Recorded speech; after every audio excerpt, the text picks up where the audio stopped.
Regresamos a esta conversación con Álvaro Delgado para platicar sobre la evolución del Yunque, esta organización de ultraderecha, supuestamente ultrasecreta. Ahora se sabe mucho de esta organización, pero tiene su historia. Digamos en el capítulo anterior, en su ascenso, la llegada al poder, básicamente con Vicente Fox Quesada, con lo que se llamaría el intento de transición del año 2000. Y volvemos con Álvaro Delgado. Álvaro. Sí, en efecto. Por supuesto, el año 2000 es de enorme relevancia, no solo para México y para su evolución política y democrática. Es muy relevante para esta organización secreta, porque sigue siendo secreta. Sus integrantes no sabemos si, por ejemplo, pueden estar a un lado de nosotros, porque finalmente es una organización a cuyos militantes se les impone un juramento ante Dios para que no le revelen a nadie su existencia. Pero el 2000 es, digamos, que la culminación de una larga marcha de la derecha y de la extrema derecha en general en México, y de manera particular a esta expresión extremista denominada del Yunque. ¿Por qué lo es una meta? Bueno, porque finalmente Fox representa justamente también esa corriente histórica del conservadurismo mexicano y de las expresiones más radicales.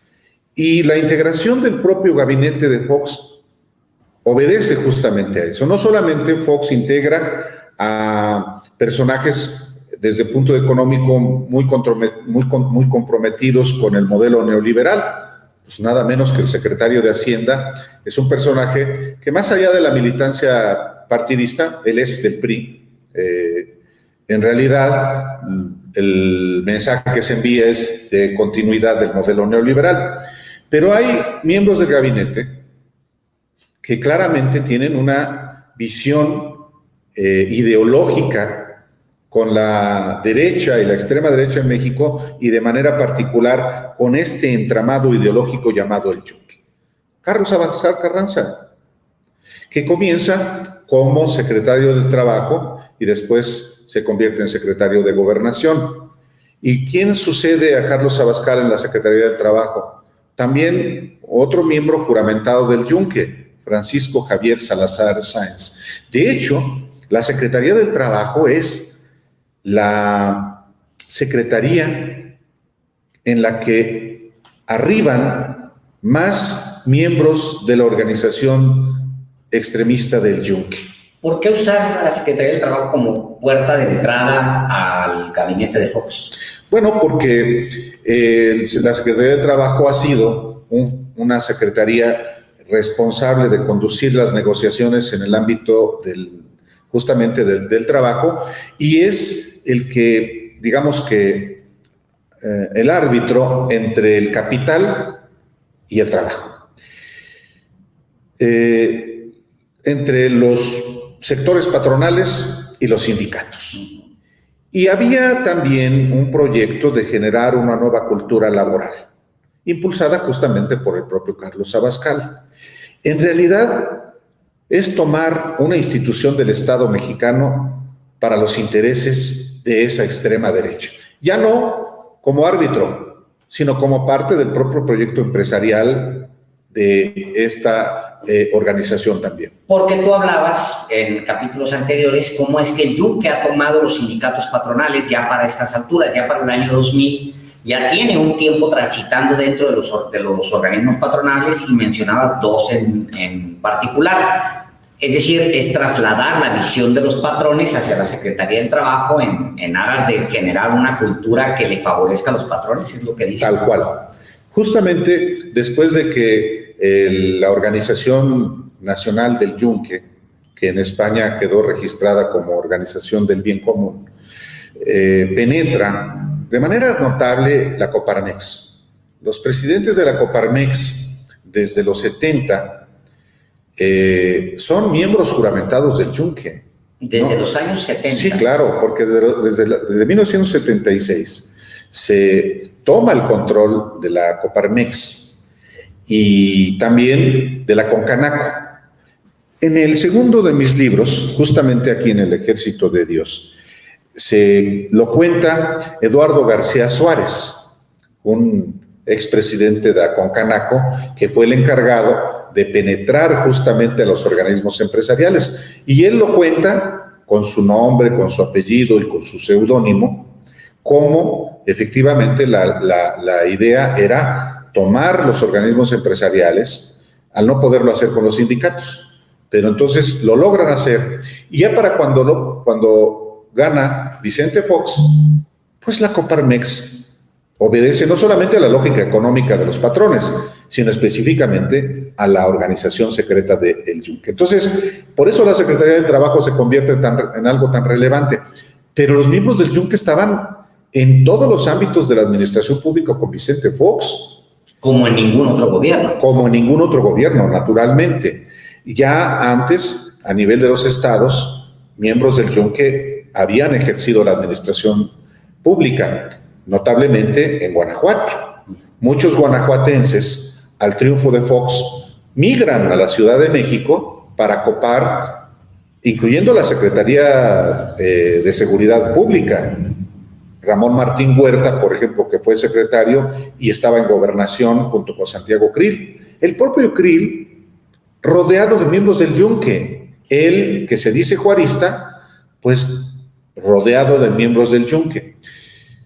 Y la mayor parte de las secretarías miembros del Yunque. El Yunque, como organización, como estructura ideológica, también se convierte en una enorme agencia de colocaciones. Entonces, muchos militantes juramentados son colocados, a veces no en posiciones prominentes, pero sí en posiciones estratégicas. Hay que recordar que quien palomea todos los nombramientos del gobierno de Vicente Fox, desde Los Pinos, es nada menos que un miembro juramentado del Yunque, Ramón Muñoz Gutiérrez, cuyo seudónimo es Julio Vértiz. Y es Ramón Muñoz Gutiérrez, un miembro juramentado del Yunque desde que era jovencito, paisano mío de Lagos de Moreno, Jalisco, por cierto. Él se hizo en León, Guanajuato, y su carrera política la hizo también en Guanajuato al lado de Vicente Fox. A Fox lo tripularon los miembros del Yunque, entre ellos Ramón Muñoz Gutiérrez. Entonces, cuando llega al poder en el 2000, hay una oleada de miembros del Yunque que se posesionan de muchos ámbitos del gobierno federal y...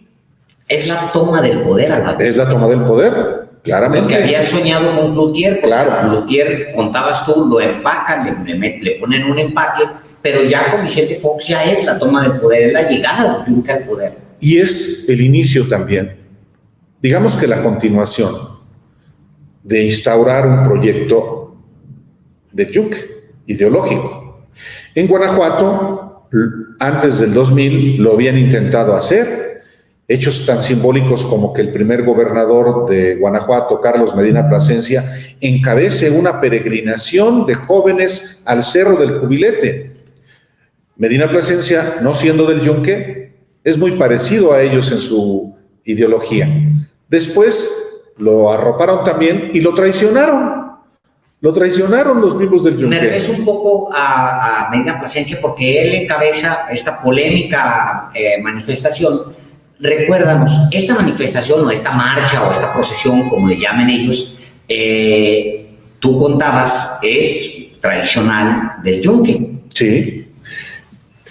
Y de manera notable, desde que en 1975 asesinaron a 2 muchachos, miembros del yunque, en el Cerro del Cubilete, un crimen que hasta la fecha permanece impune.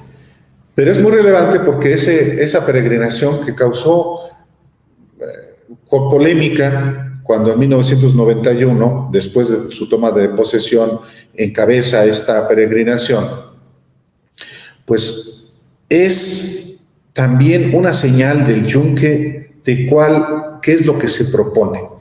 No hay un mensaje desde el punto de vista de que van a cambiar las condiciones a favor, por ejemplo, de la transparencia, de la honestidad, del igualitarismo en Guanajuato. No, es un proyecto de instaurar en Guanajuato, como en México, un gobierno identificado claramente, inequívocamente, con la religión católica. Por eso, no es fortuito tampoco que Fox, en su toma de posesión, traiga un crucifijo, muestre un crucifijo, ni que tampoco vaya ese mismo día a encomendarse a la Virgen. No, todo eso es parte de un proyecto ideológico que incluía, y esto es muy importante, llevar a los altares al cardenal asesinado en Guadalajara, Posadas Ocampo. A él lo querían llevar a los altares porque lo consideran un mártir por haber sido asesinado por Carlos Salinas y por el narco. ¿Qué es llevarlo a los altares, Álvaro? Es convertirlo en santo. Convertirlo en santo. Bueno, diría algo más. No solamente al cardenal Juan Jesús Posadas Ocampo, a quien se considera mártir y hay un proyecto de hacerlo santo. También hay un proyecto de hacer santo a Carlos Abascal Carranza, al secretario de Trabajo y al secretario de Gobernación del PAN, que falleció, pero que esta organización secreta del yunque quiere convertirlo en santo. Parece broma, no lo es. Es un personaje muy notorio, Álvaro. Es un personaje muy prominente, característico del político, mitad monje, mitad soldado, que tenía una muy clara concepción de que, como lo plantea el yunque, santificar la política y el poder público. A ver, a mucha gente le puede parecer esto de risa. No, es algo serio. ¿Qué se propone el yunque? Pues la conquista del poder político para instaurar un modelo que, dicen ellos, santifique la actividad política, la actividad de gobierno. En un país como el México, que hay una separación en el Estado y la Iglesia, un planteamiento así es pues muy peligroso. Ya hemos visto que ha costado sangre a lo largo de la historia de México. No solamente las 2 guerras cristeras del siglo XX, también la propia persecución religiosa y aún la guerra de reforma. Me atrevería, Álvaro, a hacer una especie como de paréntesis antes de seguir con esta narración casi cronológica que hemos seguido en esta conversación, que explicaras ideológicamente al yunque, porque hablábamos en capítulos anteriores que en los años 60, mientras que al mismo tiempo corría una alternativa que era de izquierda, claramente, había una inquietud en la base de la sociedad de transitar hacia, pues bueno, con el ejemplo de Cuba, con el ejemplo estaba en medio la Guerra Fría, había esa opción de izquierda, pero al mismo tiempo se estaba fundamentando una opción de derecha. Ahora, mi pregunta es, porque adentro de la misma iglesia hay distintas corrientes, ¿qué tipo de corriente es el yunque? O si representa a todos simplemente que los que se alineen. ¿O qué representa el yunque? Obviamente a una expresión misma de la Iglesia Católica, la más ultraconservadora. La más ultraconservadora a partir del Concilio Vaticano II, después de que también, por supuesto, los rebeldes, digamos, de la Iglesia, más ortodoxos, fueron finalmente marginados y suprimidos. Cuando en la sesión anterior, o las sesiones anteriores, hablábamos de los tecos y los cismáticos como Marcel Lefebvre, pues fueron haciéndose a un lado, a diferencia de cómo en el Concilio Vaticano II se buscó o comenzó a perfilarse una iglesia más progresista. Pero finalmente la Iglesia Católica pues es ultraconservadora. Ciertamente fue generándose a partir del Concilio Vaticano II una iglesia de los pobres, de manera particular en América Latina, y de manera particular en Puebla. Fíjate qué curioso, cuando la CELAM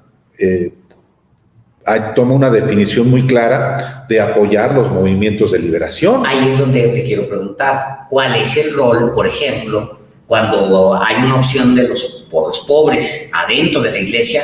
¿Cuál es el rol que juega ahí el yunque? ¿Es afín a eso? ¿Lo deja correr? Absolutamente ¿O es completamente antagónico. Claro. Absolutamente antagónico.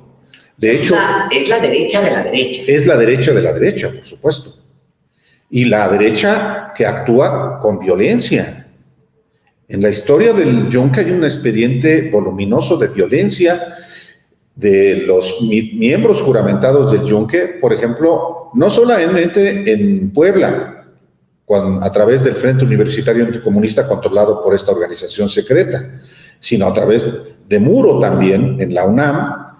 Está documentado ya como Muro, o sea, hay libros justamente de la violencia de los miembros del Muro contra sus adversarios, pero quienes realmente tomaban las determinaciones de acciones violentas, pues era la organización secreta. Pero, en efecto, también contra la iglesia progresista emprendían acciones. Tan es así, Alejandro, no es solamente en el caso de México, pero también en otros países. Por ejemplo, Helder Câmara,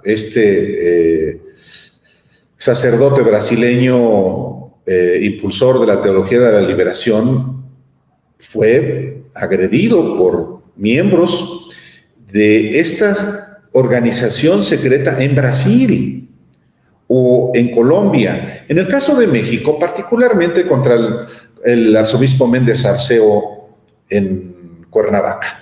Y para todos los obispos identificados con la teología de la liberación. Defíneme a Méndez Arceo porque es importante. Méndez Arceo. Pues, el obispo rojo. Exacto. Defínemelo y cuál es la acción, por ejemplo, para terminar el ejemplo, del yunque contra este obispo que tenía una simpatía por los pobres y la lucha por los pobres. Por eso le llamaban el obispo rojo. Y le llamaban el obispo rojo porque le arrojaron alguna vez anilina roja justamente para marcarlo como un obispo comunista. Y como él, otros, Arturo Lona Reyes en Oaxaca,